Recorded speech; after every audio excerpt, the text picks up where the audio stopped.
প্রাণ, কি অমৃত তুমি চাহ করিবারে পান। আমার নয়নে তোমার বিশ্ব ছবি, দেখিয়া লইতে সাজ যায় তব কবি। আমার মুগ্ধ শ্রবণে নীরব রহি, শুনিয়া লইতে চাহ আপনার গান। নমস্কার। কবিগুরু রবীন্দ্রনাথ ঠাকুরের ১৬৪তম জন্মজয়ন্তী উপলক্ষে আজকের এই অনুষ্ঠানে আপনাদের সকলকে স্বাগত জানাই। প্রথমেই কবিগুরু রবীন্দ্রনাথ ঠাকুরের প্রতিকৃতিতে মাল্যদান করবেন কলেজের মাননীয় অধ্যক্ষ মহাশয়।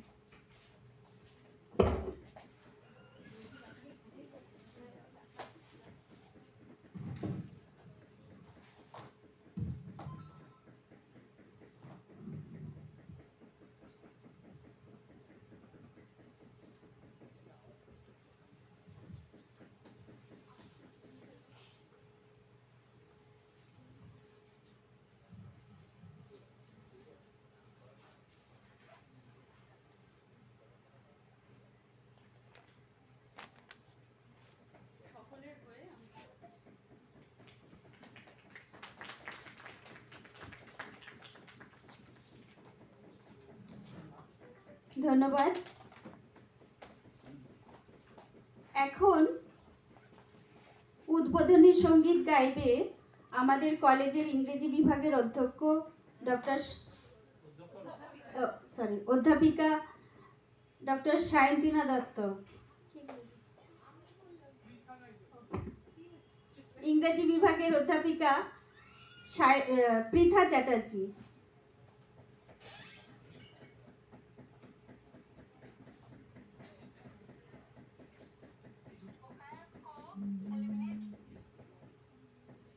হে নূতন দেখা দি কারবার, জন্মের প্রথম শুভক্ষণ। হে নূতন দেখা দি কারবার, জন্মের প্রথম শুভক্ষণ। তোমার প্রকাশ হোক, কুহেলিকা করি উদ্ঘাটন সূর্যের মতন। হে নূতন দেখা দি কারবার, জন্মের প্রথম শুভক্ষণ। রিক্ত তার বক্ষ ভেদি, আপনারে কর উন্মোচন। রিক্ত তার বক্ষ ভেদি, আপনারে কর উন্মোচন। ব্যক্ত হোক জীবনের জয়, ব্যক্ত হোক তোমা মাঝে অসীমের চিরবিস্ময়। উদয় দিগন্তে শঙ্খ বাজে, মোর চিত্ত মাঝে। উদয় দিগন্তে শঙ্খ বাজে, মোর চিত্ত মাঝে। চিরনূতনের দিল ডাক, ২৫শে বৈশাখ। হে নূতন, হে নূতন দেখা দি কারবার, জন্মের প্রথম শুভক্ষণ। হে নূতন। খুব সুন্দর, অসংখ্য ধন্যবাদ পৃথা। আমাদের সকলের প্রাণের ঠাকুর রবি ঠাকুর, তার গান, কবিতা, বক্তৃতা ও নৃত্যের মাধ্যমে তাকে শ্রদ্ধা জানাবো, তারই ফুলে তাকে অর্ঘ্য নিবেদন করব। এখন মাননীয় অধ্যক্ষ মহাশয়কে কিছু বলার জন্য অনুরোধ করছি।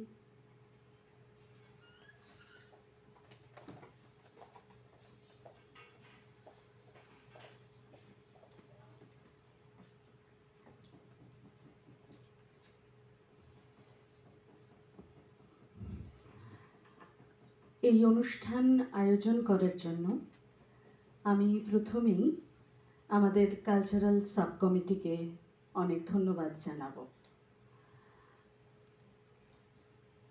রবীন্দ্রনাথের জন্মদিন পালন জরুরি হয়ে উঠছে ক্রমাগত। অনেকে বলেন শেক্সপিয়ার যদি 400 বছরের জন্মদিন পালন করতে পারে, শেক্সপিয়ারের জন্মদিন যদি পালিত হয়, তাহলে রবীন্দ্রনাথের তো 800 বছর পালিত হওয়া উচিত। না, কোনো তুলনামূলক অভিনিবেশে আমি যাচ্ছি না। শুধু এই পরিস্থিতিতে রবীন্দ্রনাথের অনেকগুলো বলা কথা বা গল্প মনে পড়ছে। আমাদের প্রত্যেক মানুষের সঙ্গে প্রত্যেক মানুষের আত্মীয়তা বা অন্তরের সম্পর্ক আসলে খুব নিগূঢ় হয়, কিন্তু কখনো কখনো কোনো রাষ্ট্রীয় অভিপ্রায়ে সেই সম্পর্কে ঘুণ ধরে। যে কারণেই বিগত কয়েকদিনের ভারতবর্ষের পরিপ্রেক্ষিতে যে কোনো ভারতবাসীর মনেও অনেকগুলো প্রশ্ন, অনেকগুলো মতামত ক্রমাগত উত্থিত হচ্ছে। আমার সেই সূত্রে মনে পড়ে গেল রবীন্দ্রনাথের সঙ্গে নজরুলের সম্পর্কের কথা। আপনারা অনেকেই জানেন রবীন্দ্রনাথ এর সঙ্গে নজরুলের বারবার দেখা হয়েছে বিভিন্ন জায়গায়, যেমন জোড়াসাঁকোয়, যেমন শান্তিনিকেতনে, যেমন দার্জিলিংয়ে, এবং প্রত্যেক জায়গাতেই রবীন্দ্রনাথ নজরুল সম্পর্কে অনেক শ্রদ্ধার মনোভাব পোষণ করেছেন। কিন্তু একবার রবীন্দ্রনাথ কোনো এক সভায় প্রেসিডেন্সি কলেজে একটি বক্তৃতা প্রসঙ্গে উনি বলেছিলেন যে বেশ কিছু সাহিত্যিকের লেখায় আজকাল বেশ কিছু শব্দ দেখা যাচ্ছে, তার প্রয়োগ দেখা যাচ্ছে, সেই শব্দ সবসময় কাঙ্ক্ষিত নয়। সেই শব্দের প্রয়োগ, যেমন খুন ইত্যাদি। এখন এই খুন নিয়ে খুনোখুনির গল্প সাহিত্যে রয়েছে। খুন শব্দটি তবে কি রবীন্দ্রনাথ কোনোদিন ব্যবহার করেননি? বাল্মীকি প্রতিভায় খুন শব্দটি আছে, কিন্তু আমাদের মনোযোগ এড়িয়ে গেছে। আর এখন পূর্ণেন্দু বিকাশ সরকার যেভাবে রবীন্দ্রনাথকে ডিজিটালে এনেছেন, ডিজিটাল মাধ্যমে, তাতে তো পরিষ্কার বলাই যায় এই শব্দ খুঁজলে হয়তো গুগলে আরো পাওয়া যাবে। হ্যাঁ, এমনকি রবীন্দ্রনাথের লেখাতেও।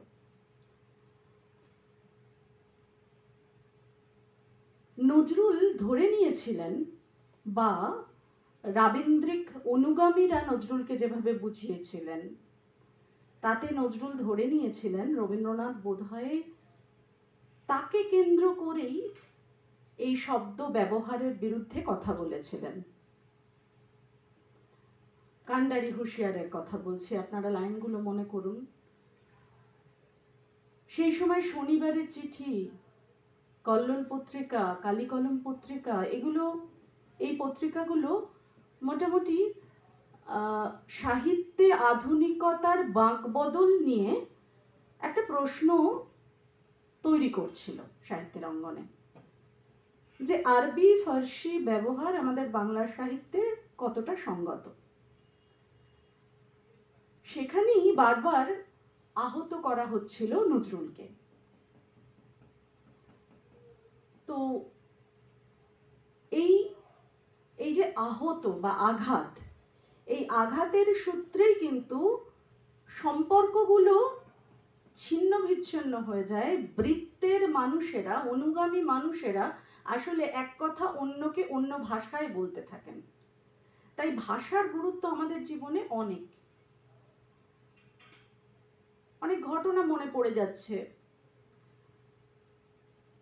নজরুলকে একবার রাজবন্দি করা হয়েছিল তার দুটো কবিতা লেখার কারণে, অশ্লীলতার দোহাই দিয়ে, কখনো বা রাজদ্রোহিতার দোহাই দিয়ে।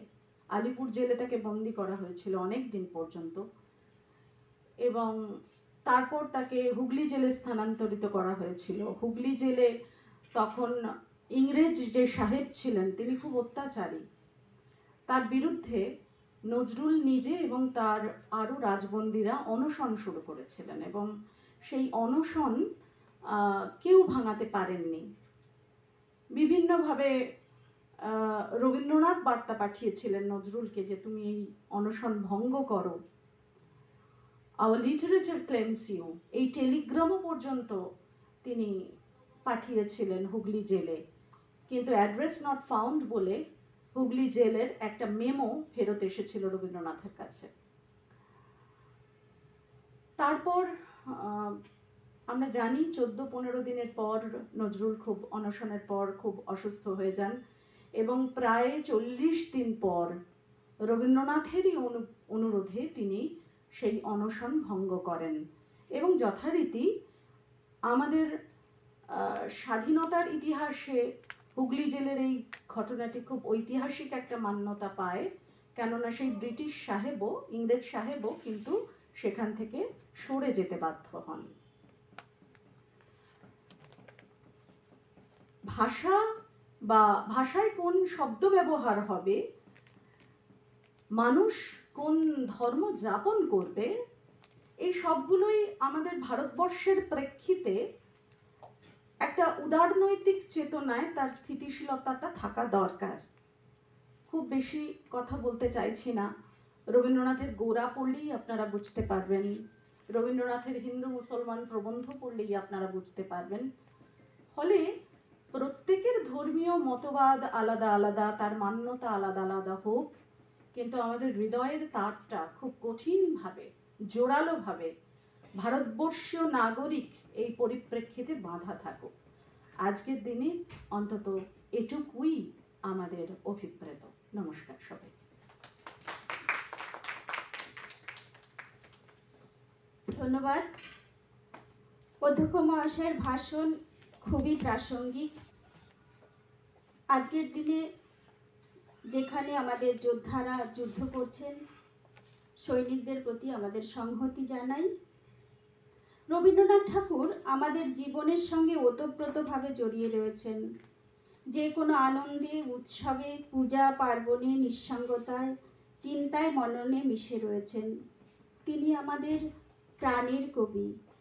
এখন কবিতা শোনাবে মধুমিতা খান।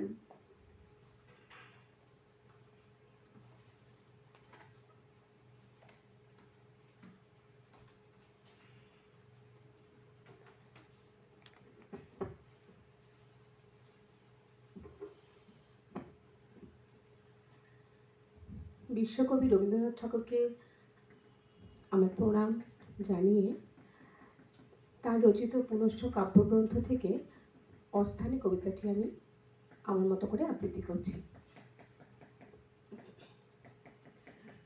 একই লতাবিতান বেয়ে চামেলি আর মধুমঞ্জরি 10টি বছর কাটিয়েছে গায়ে গায়ে।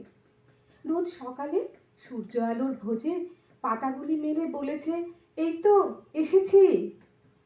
অধিকারের দ্বন্দ্ব ছিল ডালে ডালে দুই শরীকে, তবু তাদের প্রাণের আনন্দে রেশারেশির দাগ পড়েনি কিছু। কখন যে কোন কুলগ্নে ওই সংশয়হীন অবোধ চামেলি কোমল সবুজ ডাল মেলে দিল বিজলি বাতির লোহার তারে তারে, বুঝতে পারেনি যে ওরা জাত আলাদা। শ্রাবণ মাসের অবসানে আকাশ কোণে সাদা মেঘের গুচ্ছগুলি নেমে নেমে পড়ছিল শালের বনে। সেই সময়ে সোনায় রাঙা স্বচ্ছ সকালে চামেলি মেতেছিল অজস্র ফুলের গৌরবে। কোথাও কিছু বিরোধ ছিল না। মৌমাছিদের আনাগোনায় উঠত কেঁপে শিউলি তলার ছায়া, ঘুঘুর ডাকে দুই প্রহরে বেলা হতো আলস্যে শিথিল। সেই ভরা শরতের দিনে সূর্য ডোবার সময় মেঘে মেঘে লাগলো যখন নানা রঙের খেয়াল, সেই বেলাতে কখন এলো বিজলিবাতির অনুচরের দল। চোখ রাঙালো চামেলটার স্পর্ধা দেখে। শুষ্ক শূন্য আধুনিকের রূঢ় প্রয়োজনের পরে মৃত্যুকালের লীলামধুর নিষ্প্রয়োজন অনধিকার হাত বাড়ালো কেন? তীক্ষ্ণ কুটিল আঁকশে দিয়ে টেনে টেনে ছিনিয়ে ছিঁড়ে নিল কচি কচি ডালগুলি, সব ফুলে ভরা। এতদিনে বুঝলো হঠাৎ অবোধ চামেলিটা মৃত্যু আঘাত বক্ষে নিয়ে। বিজলি বাতির তারগুলোর ওই ছাদ আলাদা। নমস্কার।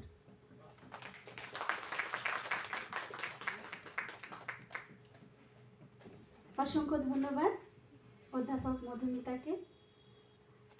আমরা প্রত্যেকে নিজের নিজের অনুভবে রবীন্দ্রনাথকে গড়ে নিই।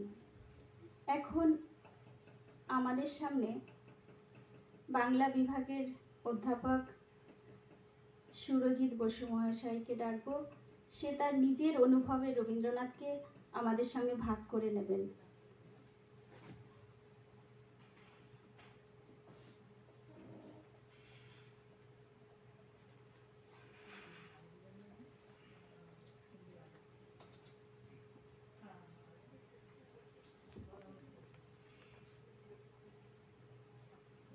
রবীন্দ্রনাথ নিয়ে কিছু বলতে আমি পারি না। আমার শুধু মনে হয় এক বহু দূরের গ্রহের একটা প্রতিভা এই হতচ্ছাড়া দেশটার মধ্যে এসে পড়েছিলেন। আমরা তাকে খানিকটা তার সমকালেও এক পোশাকিয়ানায় গ্রহণ করেছিলাম, যার খুব শুদ্ধ কিছু নাম দিয়েছিলাম রবিয়ানা, রবীন্দ্রিকতা, রবীন্দ্রানুসারী। কিন্তু তার পেছনের যে ইতিহাস সেটা খুব নির্মম। একটা খুব নির্মম বইও আছে খ্যাতি অখ্যাতির নেপথ্যে। নিজেও বলেছেন রবীন্দ্রনাথ যে কটূক্তি, যে ব্যঙ্গ, যে বিদ্রূপ, যে নিন্দা মন্দ আমায় শুনতে হয়েছে, খুব কম মানুষই এই ধরাভূমিতে এসে তাকে শুনতে হয়। সেই পোশাক আমরা বহুদিন আমরা বাঙালি জাতি বাসাংশী নানি যথা বলে পরিত্যাগ করেছি। এখন এক অন্য পোশাকে আমরা স্নাত হয়ে রয়েছি। তার সঙ্গে আজকের পৃথিবীর আমাদের মনে হয় বহু দূর দূরান্তের এক গ্রহের যোজন দূরত্ব। তিনি সেখানেই আছেন, তিনি সেখানেই থাকুন। কিছু কিছু মানুষের কাছে তিনি এখনো সেই দূরের গ্রহ দেবতা, গৃহদেবতাও বটে হিসেবে আমার কাছে মনে হয় এক শুশ্রূষার দেবতা হিসেবে তিনি রয়ে গেছেন। সেই শুশ্রূষার দেবতার কাছে বারে বারে যেতে হয়। আজকে তাকে প্রণাম। সকলের পক্ষ থেকে নববালিগঞ্জ মহাবিদ্যালয়ের শিক্ষক, ছাত্র, শিক্ষাকর্মী, আমার নিজের ব্যক্তিগতভাবে আনত প্রণাম জানাচ্ছি তাকে। ধন্যবাদ।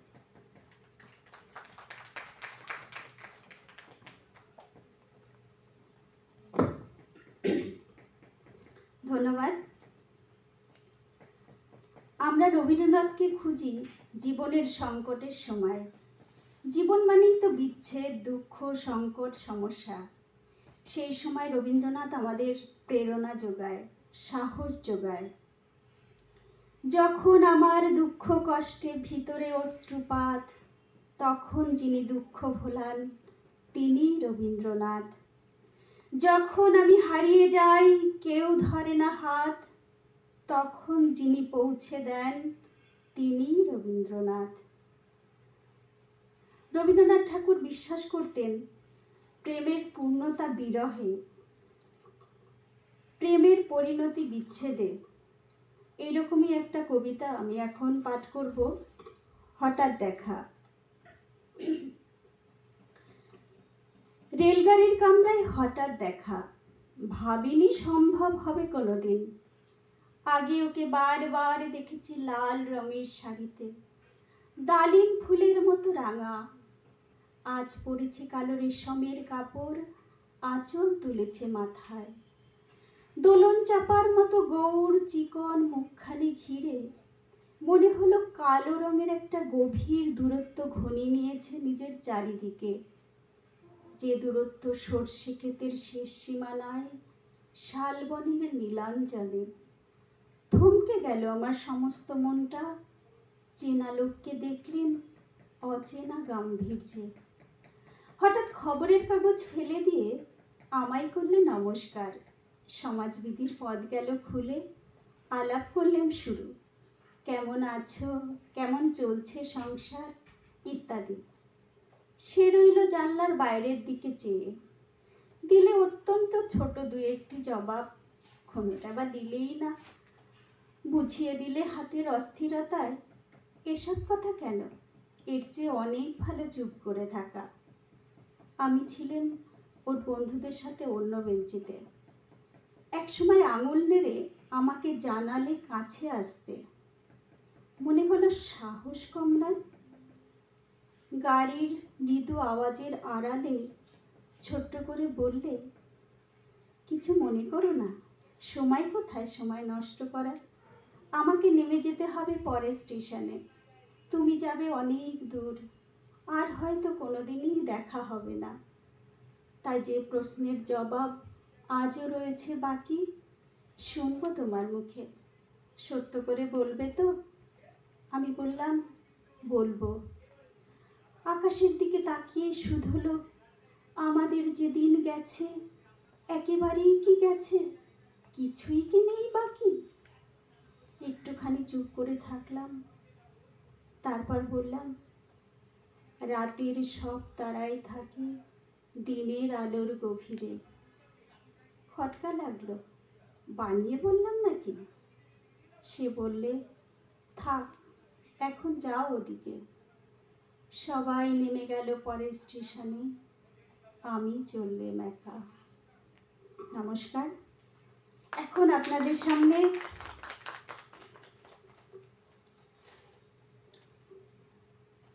সঙ্গীত পরিবেশন করবে ইংরেজি বিভাগের অধ্যাপিকা ডক্টর সায়ন্তিনা দত্ত।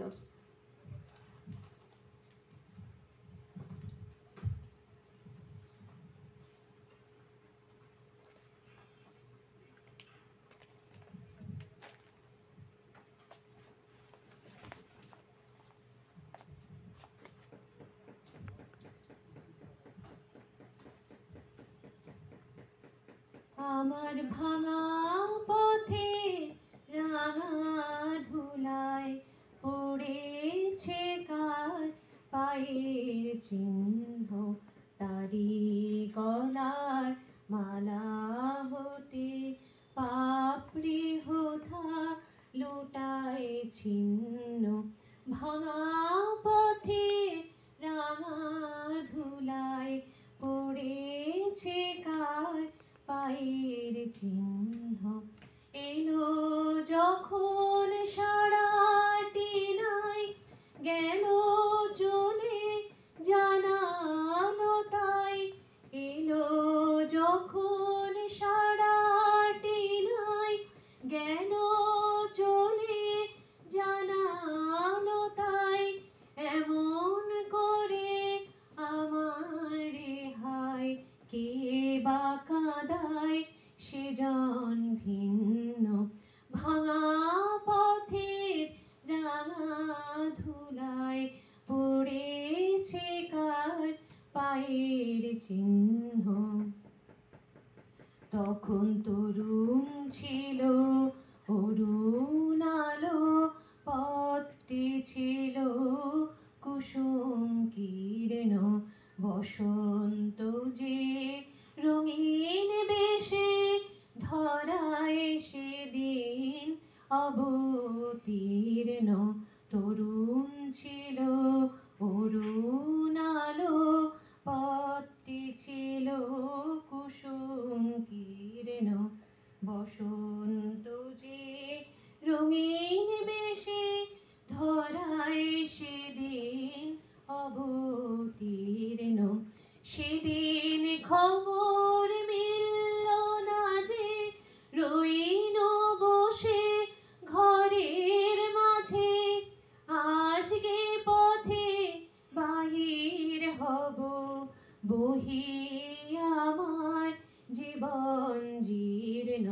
ভাঙা পথের রাঙা ধুলায় পড়েছে কার পায়ের চিহ্ন, তারি গলার মালা হতে পাপড়ি হোথা লুটায় ছিন্ন। ভাঙা পথের রাঙা ধুলায় পড়েছে কার পায়ের চিহ্ন।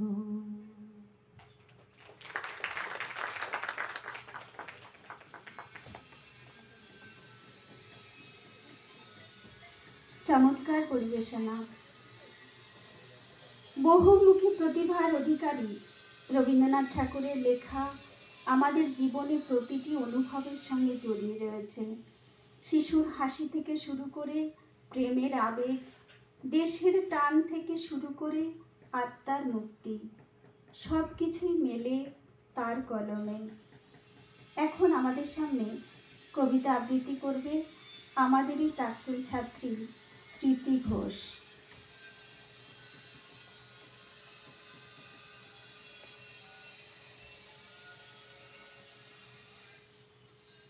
কবিগুরুকে প্রণাম জানিয়ে আমি তারই রচিত বাউল কবিতাটি পাঠ করছি। দূরে অশ্বত্থতলায় পুঁথির কণ্ঠিখানি গলায়, বাউল দাঁড়িয়ে কেন আছো? সামনে আঙিনাতে তোমার একতারাটি হাতে তুমি সুর লাগিয়ে নাচো। পথে করতে খেলা আমার কখন হলো বেলা, আমায় শাস্তি দিল তাই। ইচ্ছে হেতাই নাবি, কিন্তু ঘরে বন্ধ চাবি, আমার বেরোতে পথ নাই। বাড়ি ফেরার তরে তোমার কেউ না তাড়া করে, তোমার নাই কোনো পাঠশালা। সমস্ত দিন কাটে তোমার পথে ঘাটে মাঠে, তোমার ঘরেতে নেই তালা। তাই তো তোমার নাচে আমার প্রাণ যেন ভাই বাঁচে, আমার মন যেন পায় ছুটি। ওগো তোমার নাচে যেন ঢেউয়ের দোলার আছে, ঝড়ে গাছে লুটোপুটি। অনেক দূরের দেশ আমার চোখে লাগায় রেশ। যখন তোমায় দেখি পথে, দেখতে পায় যে মন, যেন নাম না জানা বন কোন পথ হারা পর্বতে। হঠাৎ মনে লাগে যেন অনেক দিনের আগে আমি অমনি ছিলেন ছাড়া। সেদিন গেল ছেড়ে, আমার পথ নিল কে কেড়ে, আমার হারালো এক তারা। কে নিল গো টেনে আমায় পাঠশালাতে এনে, আমার এলো গুরু মশাই। মন সদাচার চলে যত ঘর চালাদের দলে, তারে ঘরে কেন বসায়? কও তো আমার ভাই, তোমার গুরু মশাই নাই? আমি যখন দেখি ভেবে বুঝতে পারি খাঁটি, তোমার বুকের এক তারাটি তোমায় ওই তো পড়া দেবে। তোমার কানে কানে ওরি গুনগুনানি গানে, তোমায় কোন কথা যে কয় সব কি তুমি বোঝো? তারই মানে যেন খোঁজো, কেবল ফিরে ভুবনময়। ওরই কাছে বুঝি আছে তোমার নাচের পুঁজি, তোমার খ্যাপা পায়ের ছুটি। ওরই সুরের বলে তোমার গলার মালা দোলে, তোমার দোলে মাতার ঝুটি। মন যে আমার পালায় তোমার এক তারা পাঠশালায়, আমায় ভুলিয়ে দিতে পারো? নেবে আমার সাথে এইসব পণ্ডিতেরই হাতে, আমায় কেন সবাই মারো? ভুলিয়ে দিয়ে পড়া আমায় শেখাও সুরে গড়া, তোমার তালা ভাঙার পাট। আর কিছু না চাই, যেন আকাশ খানা পাই আর পালিয়ে যাবার মাঠ। দূরে কেন আছো? দ্বারে আগল ধরে নাচো বাউল আমারই এইখানে, সমস্ত দিন ধরে যেন মাতন উঠে ভরে তোমার ভাঙন লাগা গানে। নমস্কার। অসাধারণ। অনেক ধন্যবাদ স্মৃতিকে। আমরা অনুষ্ঠানের একদম শেষ পর্বে চলে এসেছি। অনুষ্ঠান শেষ করব একটা নৃত্যের মাধ্যমে। নৃত্য পরিবেশন করবে বাণিজ্য বিভাগের অধ্যাপক রাজশ্রী চ্যাটার্জি।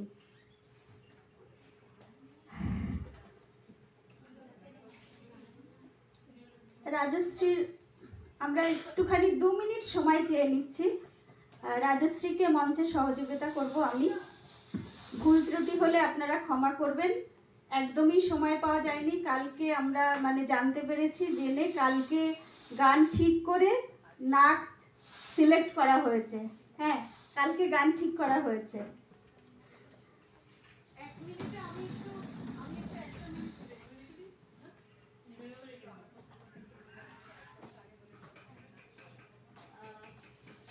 এইটা কলেজকে উপহার দিয়েছে হাতে এঁকে সুমিত। আজকে তিনি অনুপস্থিত। আমি সবাইকে এটা দেখালাম।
আসলে রাজশ্রীর নাচকে আরো সুন্দর করে ফুটিয়ে তোলার জন্য আমি আর কি মানে ফোরম দেওয়ার মতো আর কি, আর কিছুই না, একে সহযোগিতা করার জন্য। কারণ ও খুব বায়না ধরেছিল শুক্লাদি আমি একা করবো না, তুমি করো প্লিজ। আমি সত্যি বলছি আমি কোনোদিন নাচিনি, নাচ শিখিনি, ত্রুটি মার্জনা করবেন, ক্ষমা সুন্দর দৃষ্টি দিয়ে দেখবেন। আজকের অনুষ্ঠান এখানে শেষ, সকলকে অসংখ্য ধন্যবাদ।